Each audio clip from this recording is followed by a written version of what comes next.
Fermented rice.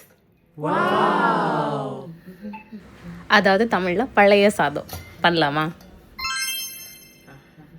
இதெல்லாம் ஒரு டிஷ்ஷுன்னு நீ பண்ண வந்திருக்கியான்னு கேட்கலாம். பட் நம்மள நிறைய பேர் அதை மறந்துருப்போம். ஸோ ஞாபகப்படுத்துறதுக்காக தான் இந்த டிஷ்.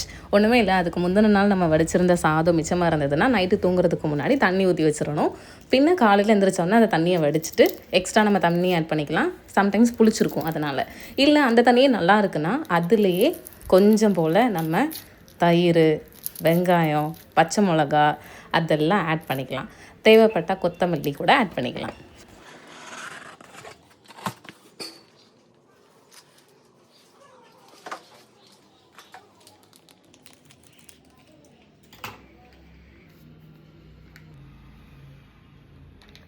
ஐயோ, பால் பாக்கெட்.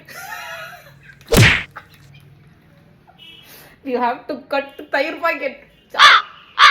ஓகே, ஃப்ரிட்ஜுக்குள்ள வச்சிடலாம். ஒரு ஆர்வத்தில் கட் பண்ணிட்டேன். ஃப்ரிட்ஜ் ஏதாவது ஒரு கிளாஸ்குள்ள வச்சு வச்சிடலாம். எம்எல்ஏச்சி இதில் வச்சு சிம்பிள் ஃப்ரிட்ஜுக்குள்ள வச்சிடலாம். வெயிட், எந்த ஒரு விஷயத்தையும் பண்ணுறதுக்கு முன்னாடி பிளான் பண்ணாமல் பண்ணாது. So this is curd. Hatsun curd தான் நம்ம வீட்டு பக்கத்தில் கிடச்சிது.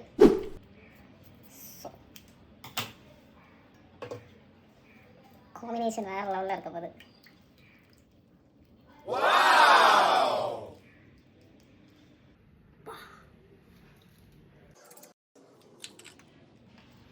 இந்த வெங்காயத்தெல்லாம் இதுக்குள்ளே போட்டுட்டு நம்ம என்ன பண்ண போகிறோன்னா இதில் வச்சு இப்படி ஒரு கட் பண்ண போகிறோம்.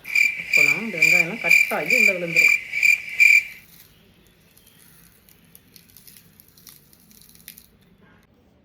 Time to add some chilies.